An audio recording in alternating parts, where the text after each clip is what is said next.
नमस्कार, आप देख रहे हैं EMS टीवी और मैं हूं आपके साथ कंचन। आई नजर डालते हैं उत्तराखंड की कुछ खास खबरों पर।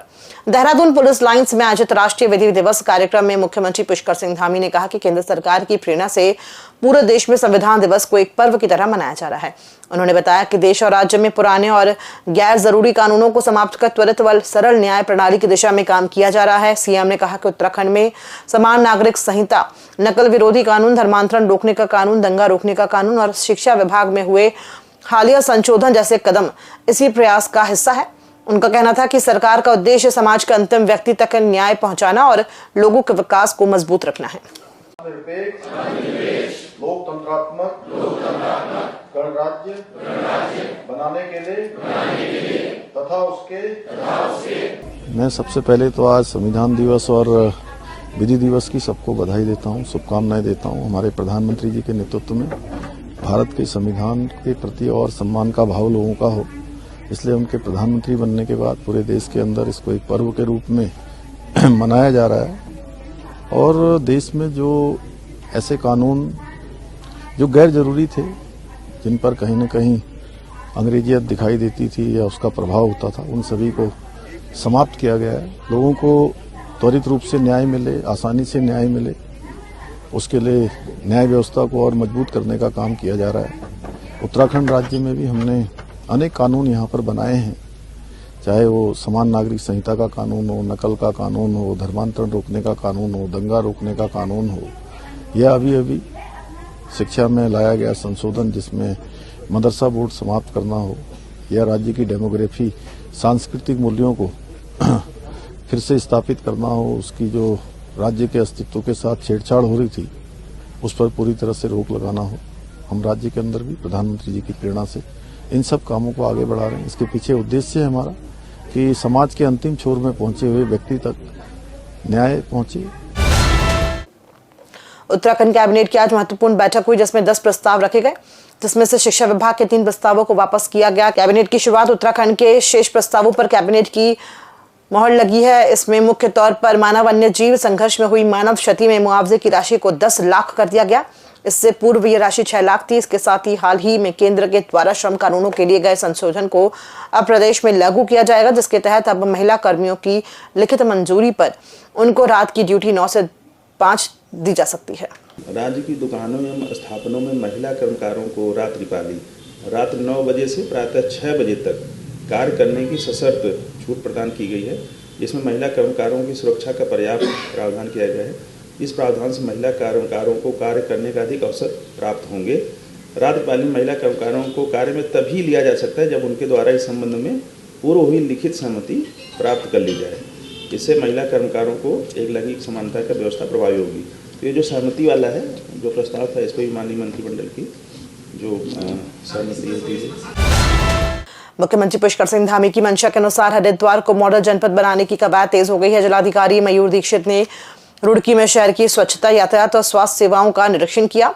चौराहों के सौंदर्यीकरण और स्वच्छता में किसी भी प्रकार की लापरवाही न बरतने के निर्देश दिए गए।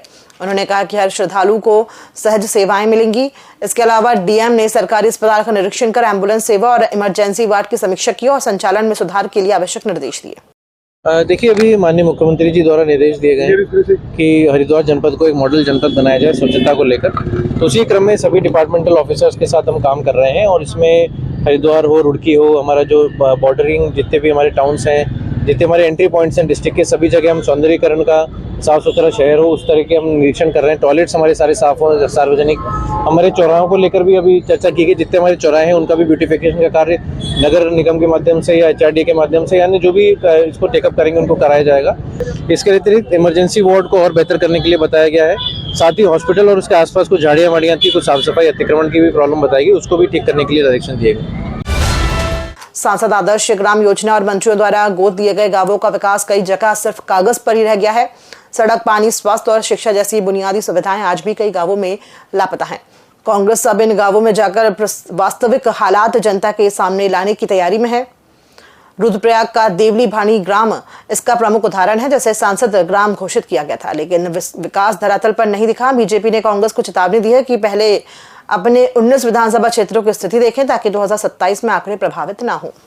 मैंने यही कहा कि जब मैंने आप लोगों से ये पता चला कि मुख्यमंत्री ने कहा कि सारकोट गांव गैरसैंण के पास है, वो सारकोट गांव मुख्यमंत्री जी ने गोद ले लिया है और मुख्यमंत्री जी ने कहा है कि सारकोट गांव को मैं गोद ले रहा हूँ और मैं इसका विकास करूँगा।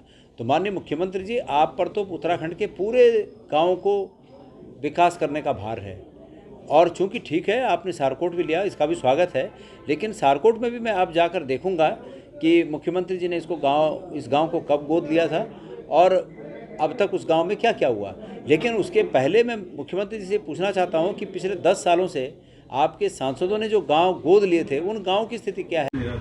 ठीक, उनको क्यों विकास दिखाई पड़ेगा? वो विरोधी पार्टी है, वो तो चलती हुई सड़क पर भी अगर सड़क बहुत अच्छी बनी होगी तो आंख बंद करके चल देंगे और बाद में जाके आगे कहेंगे साहब इसमें 10 गड्ढे मुझे दिखाई पड़े, क्योंकि आंख बंद है।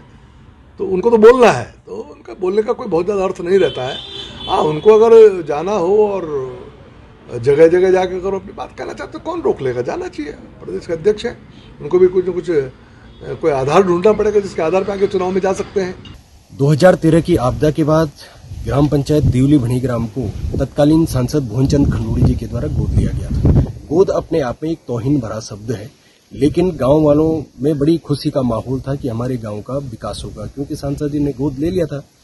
लेकिन उस समय से और आज तक जो है कि गांव का कोई विकास उस हिसाब से नहीं हुआ है जैसे होना चाहिए था कि सांसद निधि से लोगों को ये भरोसा विश्वास था कि सांसद निधि से गांव का विकास होगा, लेकिन 1 रुपया भी जो है सांसद निधि से खर्च नहीं हुआ है।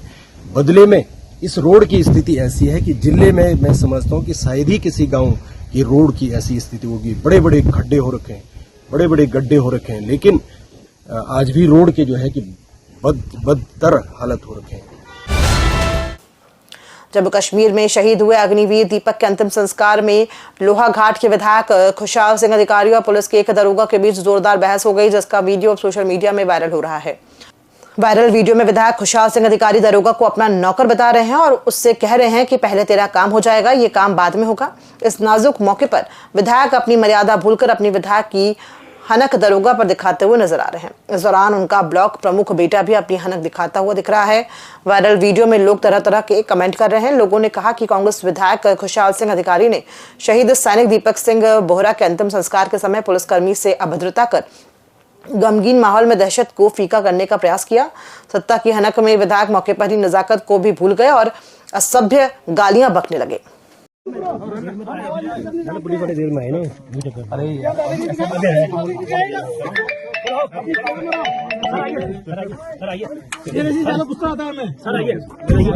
तू ऐसा वैसा भी कर देंगे, तेरा कार्य भी हो जाएगा, ये कार्य बाद में होगा। क्या सोच रहा है? अरे हमने छोटे आदमी तू कैसी बड़ी बात भी बात कर रहे हैं? वो भी अंगली उठा के बात कर रहे हैं, ऐसे कर रहा है, ऐसे तेरे सर हो गया, रहने दो। अरे हमने तुझे ऐसे खड़ी करके बात कर, हाँ खा तूने, तू हमारी नौकरी कर रहा है, वो कैसे रहा? मैं आपका हाथ जोड़ रहा हूँ, खड़ी करके बात कर रहा हूँ।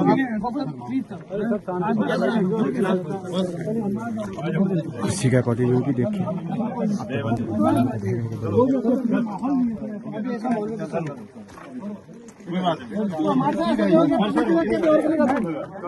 खबरों में फिलहाल इतना ही, दीजिए इजाजत, नमस्कार।